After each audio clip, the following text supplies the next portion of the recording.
Hey guys, how are you all? I hope you all are doing good and staying safe. I'm your Neha and welcome back to my YouTube channel Tricky Neha, which is all about beauty, makeup, style and skin care. So guys, wedding season start हो गया है और हम सब के घर में cards आने भी स्टार्ट हो गए हैं और हम सब बहुत ज़्यादा ही एक्साइटेड है उन सारी ही पार्टीज़ में जाने के लिए। लेकिन इसी एक्साइटमेंट में हम लोग बहुत छोटी छोटी सी मिस्टेक्स कर देते हैं, जिसकी वजह से लास्ट मोमेंट पे चीज़ें बहुत ही ज़्यादा हौच पौच हो जाती है और चीज़ें बहुत ज़्यादा मैसी हो जाती हैं और सामने होने के बावजूद भी हमें नहीं दिखती हैं, टाइम मैनेज नहीं हो पाता है और इस तरह की छोटी छोटी प्रॉब्लम्स को हमें फेस करना पड़ता है।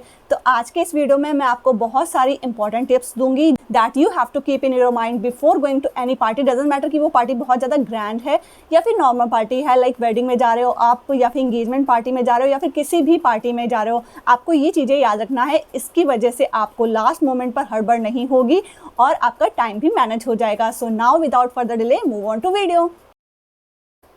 तो सबसे पहले तो आप जो भी आउटफिट कैरी कर रहे हो पार्टी में जाने के लिए, उसे आप पहले से ही डिसाइड कर लो और उसे आप पहले से ही एक दिन पहले निकाल के रख लो। और उसे अगर आप आयरन बाहर से करवा रहे हो तो एक रात पहले ही आयरन करवा लो, क्योंकि आपको नहीं पता कि जिस दिन आपको पार्टी में जाना है उस दिन वो पर्सन अवेलेबल होगा या नहीं होगा, मीन्स जिससे आप आयरन करवा रहे हो। तो उसके सर्च में आपको बहुत ज़्यादा आपका टाइम वेस्ट हो सकता है। एक्चुअली ये पर्सनली मेरे साथ हो चुका है, इसलिए मैं आपको बता रही हूँ। जिस दिन मुझे पार्टी में जाना था उस दिन ही मैंने डिसाइड किया था कि ठीक है मैं मॉर्निंग में करवा लूँगी, और मॉर्निंग में वो बंदा अवेलेबल नहीं था तो मुझे बहुत ज़्यादा सर्च करना पड़ा। इस वजह से मेरा बहुत ज़्यादा टाइम भी वेस्ट हो गया और मैं रेस्ट भी नहीं कर पाई। और जब आप रेस्ट भी नहीं करोगे तो आपका चेहरा ग्लो नहीं करेगा। इसलिए इससे बेस्ट है कि आप एक रात पहले ही अपनी ड्रेस को डिसाइड कर लो और उसमें एक रात पहले ही आयरन करवा के उसे सबसे ऊपर रख लो।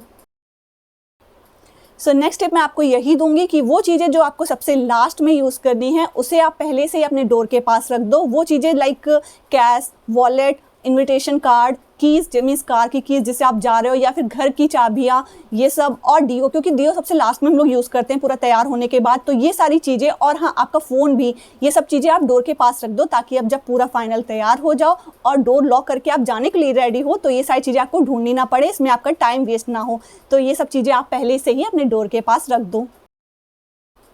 तो मेरी नेक्स्ट टिप आपके लिए यही रहेगी कि अगर आप अपने नेल पेंट्स चेंज कर रहे हो तो एक रात पहले ही कर लो, क्योंकि उसके लिए आपको प्रॉपर टाइम मिल जाएगा। आप अच्छे से नेल पेंट कर लोगे अपने ड्रेस के अकॉर्डिंग और उसे सूखने में भी आराम से आपको टाइम मिल जाएगा, क्योंकि जिस दिन वेडिंग होगी या फिर कोई भी पार्टी होगी तो आप सुबह से ही बिजी होगे और आपके पास ट्रस्ट में बिल्कुल भी टाइम नहीं मिलेगा अपने नेल्स को पेंट करने के लिए, और वो नेल्स बहुत ही ज़्यादा ख़राब लगेंगे। तो इससे बेटर ये है कि आप एक रात पहले ही अपने नेल्स को पेंट कर लो। Okay, so now your outfit is perfect, your hair style is perfect, even your makeup is also perfect, लेकिन फोटोज अच्छी नहीं आई। और ये प्रॉब्लम हर बार की होती है, हर बार हमको ये प्रॉब्लम फेस करना पड़ता है। हम अलग अलग फंक्शन में होते हैं, अलग अलग हमारे पास आउटफिट होती है, लेकिन पोज हमेशा एक ही होता है, स्माइल करते हुए या फिर सीधे खड़े हुए। तो उसके लिए आपको क्या करना है, एक दिन पहले ही नेट से अच्छी अच्छी फोटोज अच्छे अच्छे पोज सर्च करने हैं और उसके स्क्रीनशॉट आपको अपनी गैलरी में सेव कर लेने हैं, ताकि नेक्स्ट टाइम जब भी कैमरामैन आपके पास आए तो आपको पोज सर्च सोचने की जरूरत ना पड़े। आपको बस गैलरी ऑन करना है और उस तरह से आपको पोस्ट करना है। ओके, सो मेरी नेक्स्ट टाइम सेविंग टिप आपके लिए ये है कि अगर आप इंडियन ड्रेस वेयर कर रहे हो लाइक साड़ी, सूट या फिर लहंगा, और उसके साथ आप बैंगल सेट भी कैरी कर रहे हो, तो उस सेट को आप मॉर्निंग में ही अच्छे से अरेंज कर लो और अलग अलग 2 बॉक्सेस में रख लो, ताकि लास्ट मोमेंट पर आपको उसे अरेंज ना करना पड़े, क्योंकि ये बहुत ज़्यादा टाइम ले लेता है उसको सही से अरेंज करना, दोनों को एक जैसा ही मैच कराना, उसके बाद बैंगल सर्च करना, कड़े सर्च करना, कैसे आपको दोनों को एक जैसा ही करना है और एक अच्छा सा मैच भी बनाना है। तो ये बहुत ज़्यादा टाइम ले लेता है। इसके लिए आप सुबह ही मॉर्निंग में ही उसे अच्छे से अरेंज करके अलग अलग 2 बॉक्सेस में रख लो, ताकि लास्ट में आप जब पूरा तैयार हो जाओ उसके बाद आपको बस उसे डालना हो अपने हाथों में। ओके, सो नेक्स्ट आपको क्या करना है कि आपको वेडिंग में जो भी मेकअप प्रोडक्ट्स यूज़ करने हैं उन्हें सिर्फ उन प्रोडक्ट्स को ही आपको निकालना है और एक छोटे से बैग में या फिर किसी बॉक्स में अलग रख लेना है। ऐसा आपको क्यों करना है, क्योंकि आपके पास बहुत सारे प्रोडक्ट्स होते हैं, मेकअप प्रोडक्ट्स होते हैं, लेकिन आप एक टाइम पर वो सारे प्रोडक्ट्स ही यूज़ नहीं करते हो। जैसे कि आपके पास लिपस्टिक के बहुत सारे शेड्स होंगे या फिर नेल कलर बहुत सारे होंगे, आप सारे ही अप्लाई नहीं करोगे एक टाइम पर, या फिर आपकी जो ड्रेस से मैच करेगा सिर्फ वही लिपस्टिक का शेड आप यूज़ करोगे, बाकी आप यूज़ नहीं करोगे। तो आपको क्या करना है, सिर्फ वो प्रोडक्ट्स ही सिलेक्ट करने हैं जो कि आपको वेडिंग में यूज़ करने हैं, और उसको निकाल के आपको एक छोटे से बैग में रख लेना है। इससे क्या होगा कि लास्ट टाइम पे बहुत ज़्यादा हौच पौच नहीं होगा, क्योंकि सर्च करने पर आपको पता है कि हाँ मुझे जो भी प्रोडक्ट्स यूज़ करने हैं वो सारे ही इस बैग में है, उससे ही निकाल के आपको यूज़ करने हैं, वापस उसी में रख देने हैं, और नेक्स्ट टाइम आपको फिर से अरेंज करने में भी उसका आपका टाइम वेस्ट नहीं होगा। और सेम हमको ज्वेलरी के साथ भी वही करना है, क्योंकि हर फंक्शन में हम सेम ज्वेलरी नहीं पहनते हैं। लाइक अगर वेडिंग हो तो उस समय हम हैवी ज्वेलरी पहनना पसंद करते हैं, और अदर कोई फंक्शन हो लाइक इंगेजमेंट पार्टी हो या फिर और कोई नॉर्मल पार्टी हो तो उस समय हम लोग normal light weighted jewellery prefer करते हैं। तो आपको क्या करना है, पहले से ही ज्वेलरी डिसाइड कर लेनी है और उसे निकाल कर साइड में एक जगह पर रख लेना है, ताकि लास्ट मोमेंट पर आप कोई भी ज्वेलरी भूलो मत। मीन्स आप पूरा रेडी हो गए, रिंग पहनना आप लास्ट मोमेंट में भूल गए, वहाँ पे गए और अब तब आपको याद आया कि रिंग पहनना तो भूल ही गए। या फिर मांग टीका में हमेशा होता है कि लास्ट मोमेंट पर मांग टीका टक करने के लिए हम लोग ब्लैक धागे का यूज़ करते हैं। अगर आपको ये टिप नहीं पता, ये हैक नहीं पता है तो कोई बात नहीं, मैं आपको बता देती हूँ। तो आपको क्या करना है, मांग टीका में आपको ब्लैक कलर के धागे से पहले से उसका जो लास्ट वाला हुक होगा उसमें आपको ब्लैक कलर का धागा डाल के उसमें गांठ लगा के रख लेनी है, क्योंकि जब भी हम लोग मांग टीका सेट करते हैं वो नॉर्मली नहीं होता, उसे पीछे आपको सेट करना पड़ता है। अगर आपको ये हैक नहीं पता तो कोई बात नहीं, मैं नेक्स्ट वीडियो इसमें बना दूंगी। अभी मैं आपको सिर्फ यही बता रही हूँ कि आपको वो सारी ज्वेलरीज एक जगह पर सिलेक्ट करके रख लेना है, ताकि लास्ट मोमेंट पर आपको वो सारी ढूंढना ना पड़े और सारा हौच पौच से आप बच सको। ओके, सो मेरी नेक्स्ट टिप आपके लिए यही रहेगी कि आप जब भी किसी पार्टी में जाओ उसके एक रात पहले ही अपना फ़ोन फुल चार्ज कर लो, क्योंकि अगर वो वेडिंग किसी आपके क्लोज वन की है, रिलेटिव की है, तो आपके पास उस दिन बहुत सारे कॉल्स आने वाले हैं। ट्रस्ट में आपके पास उस दिन बिल्कुल भी टाइम नहीं होगा फ़ोन चार्ज करने के लिए, क्योंकि वो सारी ही कॉल्स इंपॉर्टेंट होगी और आपके पास बिल्कुल भी टाइम नहीं बचेगा फ़ोन चार्ज करने के लिए। तो एक रात पहले ही आप इसे फुल चार्ज कर लो। अगर फिर भी एक रात पहले आपका फुल चार्ज नहीं हो पाता है तो आप ये कर सकते हो कि जिस टाइम आप हेयर स्टाइल करवा रहे हो उस टाइम अपना फ़ोन आप चार्जिंग पे लगा दो, क्योंकि हेयर स्टाइल कराने में आपको हाफ एन आवर या फिर 1 आवर तो लगते हैं और उस टाइम पर आपका फ़ोन फुली चार्ज हो जाएगा। ओके, सो मेरी नेक्स्ट टिप आपके लिए यही रहेगी कि वो जो छोटे छोटे से काम है पार्लर में, like waxing, threading, upper lip, ये सारे जो छोटे छोटे काम हैं वो आप जिस दिन भी आपको वेडिंग में जाना उसके एक दिन पहले ही पार्लर में जाके करा लो, क्योंकि वेडिंग सीजन में पार्लर सारे ही बुक होते हैं। और मेकअप अगर आप खुद कर रहे हो और इन चीज़ों के लिए आप पार्लर जा रहे हो उस दिन, तो कोई भी कंफर्म नहीं है कि आपको पार्लर फ्री मिले, क्योंकि उनके पास ऑलरेडी बहुत सारी बुकिंग होती है और उस समय आपको प्रॉब्लम फेस करनी पड़ सकती है। तो इससे अच्छा है कि आप एक दिन पहले ही छोटे छोटे से काम करा लो और सिर्फ मेकअप के लिए आप वहाँ पे जा सकते हो। उससे आपका टाइम भी सेव होगा और आपको वेट भी नहीं करना पड़ेगा।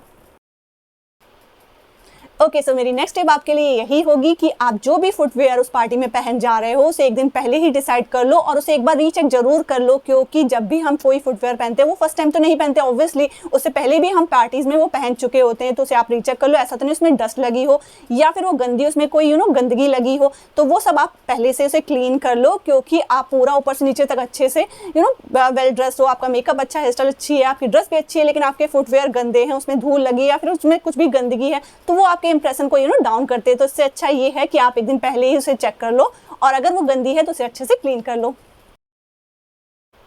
ओके, सो मेरी नेक्स्ट टिप आपके लिए यही है कि आप किसी भी पार्टी में जाओ उसके पहले आप शावर जरूर लें, क्योंकि इससे क्या होगा, फ्रेश फील करोगे, आपका हाइजीन मेंटेन रहेगा और साथ ही साथ आपका डिओ वो काम नहीं करता जो आपका शावर करता है। तो जब भी आप किसी पार्टी में जाओ तो शावर लेकर ही आपको जाना है, साथ ही साथ आपको ब्रश करके भी जाना है, क्योंकि आप पूरा अच्छे से मेंटेन हो, आपने ड्रेस अच्छी पहनी है, आपका मेकअप अच्छा है, ओवरऑल आप बहुत अच्छे लग रहे हो। लेकिन अगर आप किसी के साथ बैठे हो और जो आपकी बैड ब्रेथ की वजह से वो अनकंफर्टेबल फील कर रहा है और आप भी एम्बैरेस फील कर रहे हो, तो वो अच्छा नहीं लगेगा। तो इससे अच्छा यही है कि आप शावर लेकर जाओ और किसी भी पार्टी में जाने से पहले आप ब्रश जरूर करके जाओ।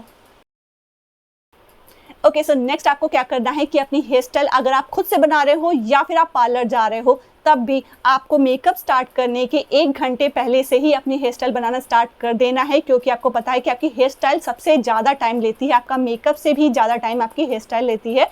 तो आपको 1 घंटे पहले, मेकअप करने के 1 घंटे पहले से अपनी हेयर स्टाइल बनाना स्टार्ट कर देना है, ताकि लास्ट मोमेंट पर आपको हौच पौच ना हो, जल्दी जल्दी की वजह से आप खराब मत लगो। ओके, सो नेक्स्ट टिप मैं आपको यही दूंगी कि आप जब भी रेडी हो रहे हो तो आप अपनी ड्रेस का टॉप वाला पार्ट पहन लो और फिर पूरा मेकअप, हेयर स्टाइल जो भी आपको करना है वो आप पहन लो। इससे क्या होगा, आप कंफर्टेबल फील करोगे, गर्मी की वजह से आपको स्वेटिंग नहीं होगी और ज़्यादा आप अनकंफर्टेबल फील नहीं करोगे। तो उसके लिए आपको क्या करना है, सिर्फ टॉप वाला पार्ट पहनना है और बाकी आपको रेडी हो जाना है, और लास्ट जो बॉटम वाला पार्ट है वो आपको पूरा रेडी होने के बाद ही पहनना है। इससे आप अनकंफर्टेबल फील नहीं करो, क्योंकि वो ड्रेस ऑलरेडी बहुत ज़्यादा हैवी होती है, तो वो पार्ट आपको सबसे लास्ट में पहनना है। और नेक्स्ट स्टेप मैं आपको ये दूंगी कि जो भी ड्रेस आपको पार्टी से आने के बाद पहननी है वो आप पार्टी में जाने से पहले ही अलग निकाल के रख दें, क्योंकि वापस जब आप आते हो तो बहुत ही ज़्यादा थक जाते हो उस समय। जब आप वो ड्रेस सर्च कर रहे होते हो तो आप सारी ड्रेस निकाल के ऐसे रख देते हो, इससे आपका रूम बहुत ज़्यादा मैसी हो जाता है। तो इससे बेटर यही होगा कि आप वो ड्रेस पहले से ही निकाल के रख लो, ताकि आपका रूम मैसी ना हो और आपका टाइम भी सेव हो जाए। ओके, सो नेक्स्ट स्टेप मैं आपको यही दूंगी कि आप जब भी किसी भी पार्टी में जाओ तो उस समय आपको अपने पास एक ईयरबड जरूर रखना है। यस, एक ईयरबड। और ऐसा मैं क्यों कह रही हूँ, क्योंकि रास्ते में डस्ट की वजह से या फिर वहाँ पर आपने बहुत ज़्यादा स्पाइसी खा लिया या फिर किसी और रीज़न से आपको टीयर्स आ सकते हैं। और उस टाइम अगर आप कपड़े से अपने टीयर्स को वाइप आउट कर रहे हो या फिर आप कॉटन यूज़ कर रहे हो या फिर नैपकिन यूज़ कर रहे हो तो उस टाइम आपका उस एरिया का मेकअप रिमूव होने लगता है। तो उस टाइम आपको ईयरबड यूज़ करना है, वो आपके टीयर्स को सोक कर लेगा और आपका मेकअप भी खराब नहीं होगा। ओके, सो मेरी लास्ट टिप आपके लिए यही रहेगी कि आप जब भी किसी भी पार्टी में जाओ then choose your dress wisely, because आप एक ऑफिस पार्टी में टी शर्ट पहन के ही नहीं जा सकते हो या फिर सेम आप वेडिंग में आप ट्रैक पैंट पहन के नहीं जा सकते हो। तो जब भी आप किसी भी पार्टी में जाओ उसके अकॉर्डिंग ही अपनी ड्रेस डिसाइड करो। साथ ही साथ मैं ये भी कहूँगी कि सिर्फ वो ड्रेस स्टाइलिश ही नहीं होनी चाहिए, साथ साथ आप उसमें कंफर्टेबल भी फील करनी चाहिए, क्योंकि वो ड्रेस आपको पूरे दिन आपको पहनना है। वहाँ पे पार्टी में आपको खाना भी खाना है। अगर वो बहुत ज़्यादा टाइट है तो खाने के बाद आप और ज़्यादा अनकंफर्टेबल फील कर सकते हो उस ड्रेस में। तो हमेशा ऐसी ड्रेस पहनो जिसमें आप कंफर्टेबल फील करते हो। So that was it for today's video. अगर आपको आज का ये वीडियो यूजफुल लगा हो then please like this video and also subscribe my channel. And if you want to know more about me then do follow me on Insta.